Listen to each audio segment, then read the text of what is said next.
evening, ladies and gentlemen. Welcome to WRKC's Variety Show with your host, Guinevere Bowman. WRKC would like to welcome our studio audience. Our special guest this evening is Chef Franc. Tonight's program will feature a story from Planet Man and is sponsored by the Magical Music Store and by the movie Super Chicken. But now it's time for the news.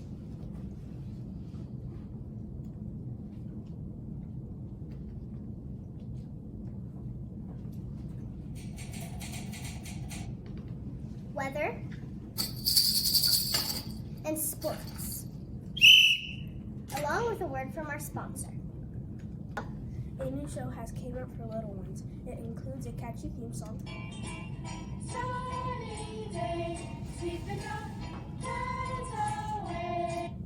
The show includes the characters of Gordon, Susan, Franklin, Roosevelt, Betty Lou, Bob, Brett, Bert, Ernie, Oscar the Grouch. The purpose of the show is for your child to learn what ABCs and 1, 2, 3s.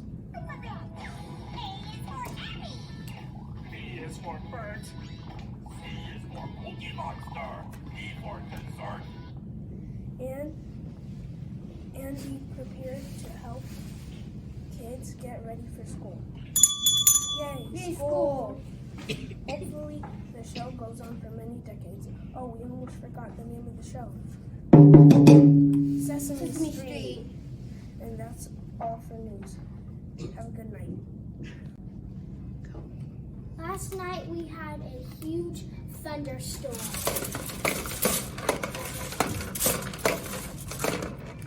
But today, fiery meteors are falling from the sky in New York City.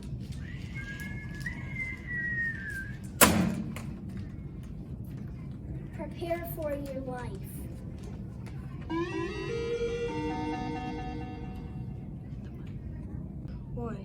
Hello, sports fans. Today we're focusing on baseball. There seems to be a new Hall of Famer, Willie Mays. We have Josh at the stadium interviewing the player. Take it away, Josh. Hi, I'm Josh, and today I'm interviewing Willie Mays. He's going on to the New York Giants with 312 hits and 52 home runs. Whoa, Josh, how have we not discovered him yet? I don't know. Willie Mays ran 460 feet to make a catch. Willie Mays can throw 1,000 feet. Willie Mays, is it true that you played 1,434 games on the Giants? Yes. How many seasons have you played? 22 seasons. There you have it, folks. Our new Hall of Famer, Willie Mays.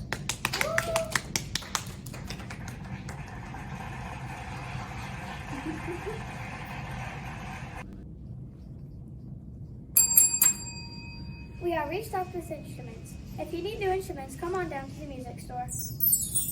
There are new instruments like the saxophone, the piano, and the trumpet. Our number is 317-815-9876. Come visit us at North Washington Street, 8524. Let's check in and see what's happening at the continuing adventures of Planet Man. At this moment, Danville the Planet Man and the crew of Earth's first space expedition, who Danville saved from certain death, are swiftly speeding towards Planetaria Rex.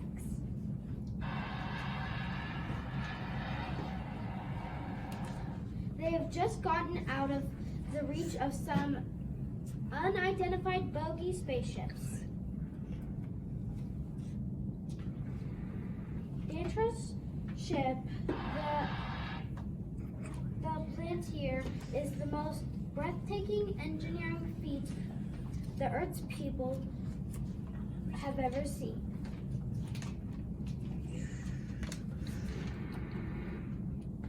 It's as large as a fortress, and an endless system of instruments and mechanisms in the control chamber give it the appearance of a fantastic flying laboratory. Dantra was speaking. With the use of this cosmic communicator, we've been able to watch the Earth for many years. This is how we knew all about your experiments, Professor Darrow, and the moment you took off for the moon. Here, I'll tune it in on your launching site, and you can see and hear what they're saying about your expedition.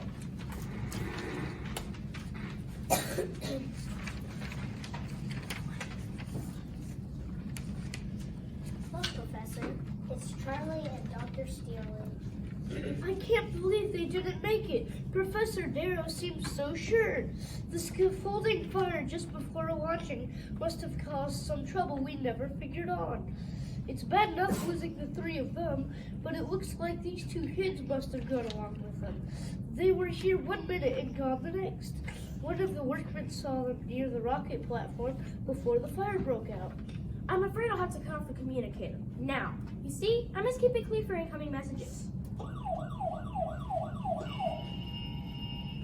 What is this? Emergency garble signal. Let me hit that key. I've got to decode this message.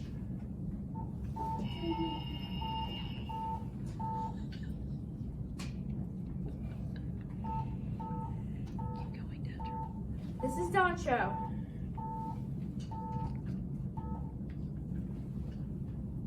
Judge Augustus. Dantra, this is Judge Justice. Have you contacted the Earth people? Yes, sir, they're aboard the Planeteer. Good. Friends from Earth, forget this hurried greeting. I'll welcome you personally when you arrive. Dantra, get back quickly as possible. There's trouble brewing. What's wrong? Marston is up to some evil. Get back at once. Yes, sir, signing off. Brace yourselves, I'm giving her the works. Attention to all hands. Jets alive, jets alive.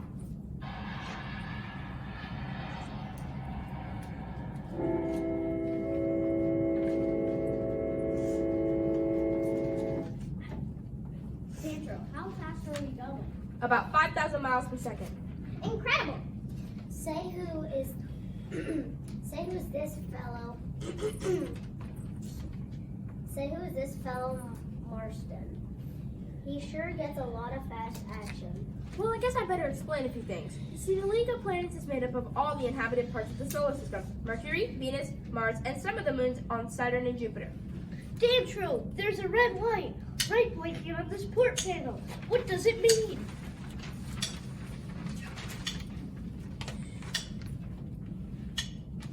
Oh, thanks, Billy. I must switch on my auxiliary cooling coils. Without that, the skin of the ship would melt at the speed. A few more turns on the ship and you'll be able to pilot her, Billy.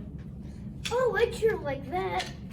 Anyhow, the member planets of the League have been living in peace for many centuries until recently when a new leader has taken over on Mars. His name is Marsden, and he's been plotting the conquest of the solar system. So far, the League has kept him in check. However, I'm afraid that once his plans are known, war between the worlds will be inevitable. Why don't you punch him in the nose? Now, Billy. You're talking just like an old-fashioned cowboy, Billy. What do you mean? What you mean is, why don't you paralyze him a little? Thanks, please. It's all right, Pat. You see, we of the League of Planets are not permitted to resort to violence except in self-defense.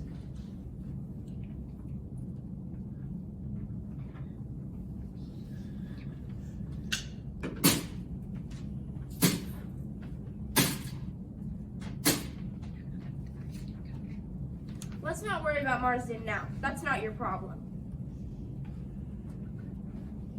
That's okay. Well, we'll soon be at Planetary Rex.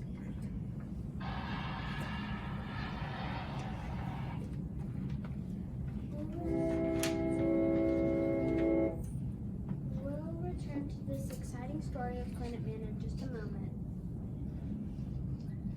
Dantra of the Planet Man, under urgent orders from Judge Augustus, is flying the Earth's people to Planetary Rex at record speed. on the planet of unknown,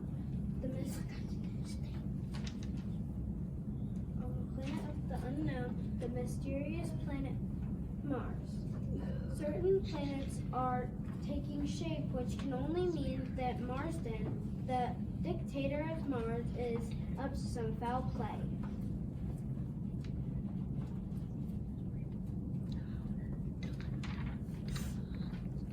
Dun, dun, dun. As we look into the cold, foreboding secret meeting place of Marsden, of the Marsden Council, we find Marsden, a giant, fierce, ruthless ruler holding court with his council.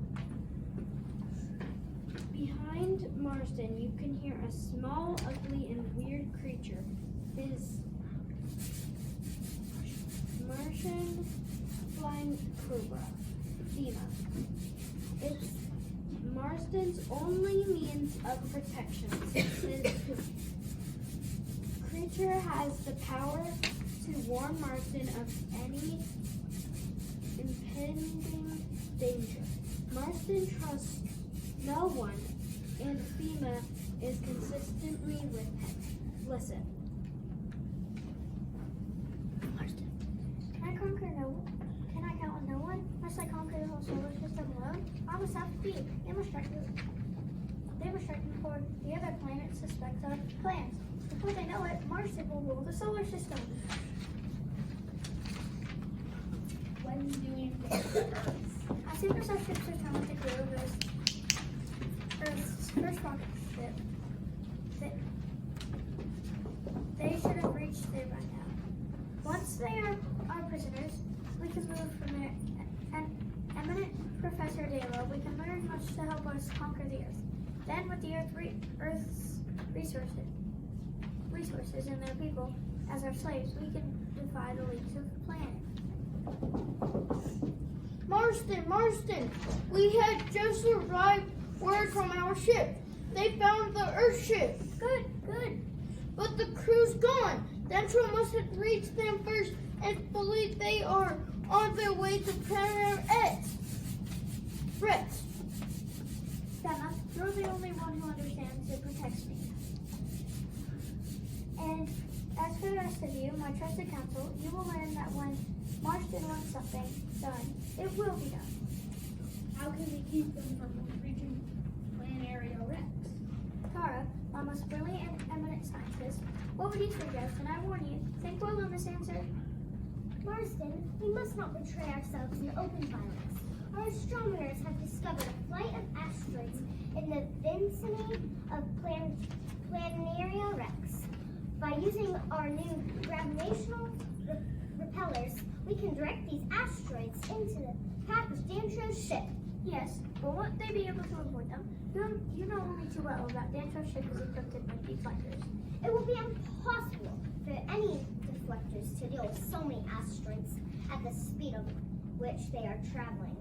They cannot change the course of their flight, and they are certain to crash. Proceed with your plans and do not fail. Remember that at this moment we are trying to confuse the League of Planets Council into voting for our plan to peacefully contact the Earth.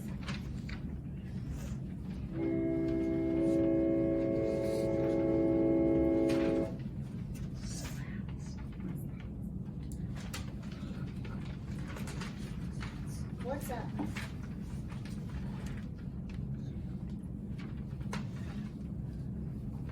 What a weird noise. Hurts my ears.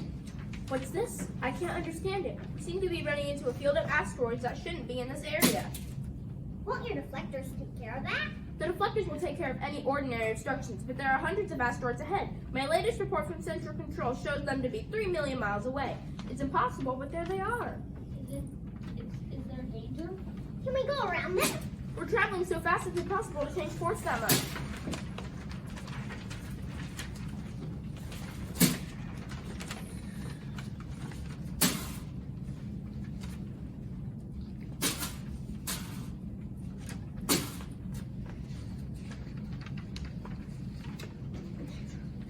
I'm slowing down, but I'm afraid we're going to hit them right smack in the center. All hands, secure ship. Stand by for possible collision.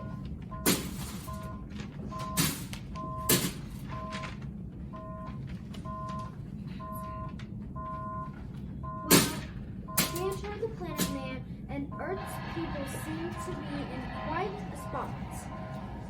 We'll be back in a moment. That's our story from Planet Man. Tune in next week to WRKC and see what adventures await. In the meantime, let's hear about what's playing at the movies. There's a new movie coming out and it's called Super Chicken.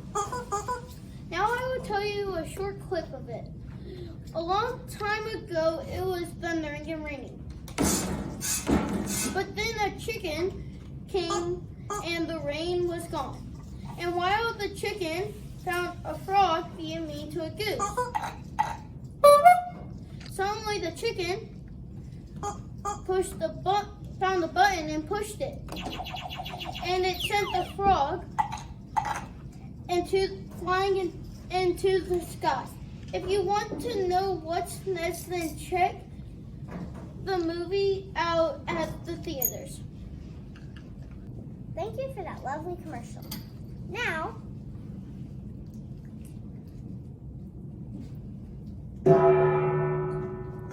please welcome Chef Franc with a new recipe.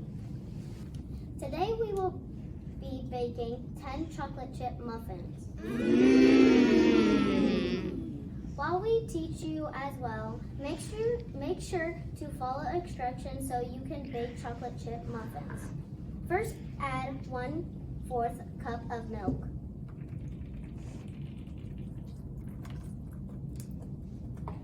Then add 3 eggs. And then 1 tablespoon of flour, 1 tablespoon of butter, 1 cup of chocolate chips, and 1 tablespoon of salt.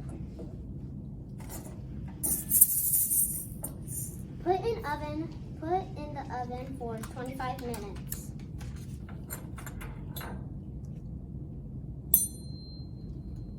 Take it out of the oven and enjoy with a warm glass of milk. Thank you, Chef Franc.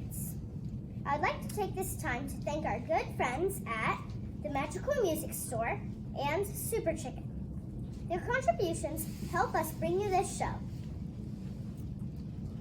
Wait, there's late breaking news from the field.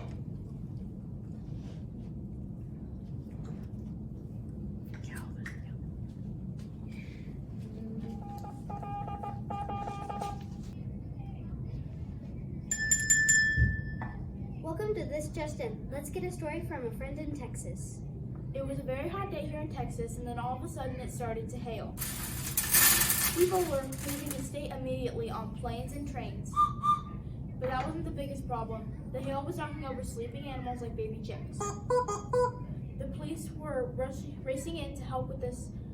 Wait, it stopped hailing. I guess the planes and trains weren't necessary, but the storm did leave one heck of a train wreck. That's it for This Just In.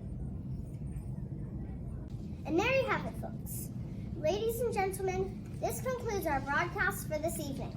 Tune in next time for WRKC Variety Show at this channel. Have a lovely evening and a good night.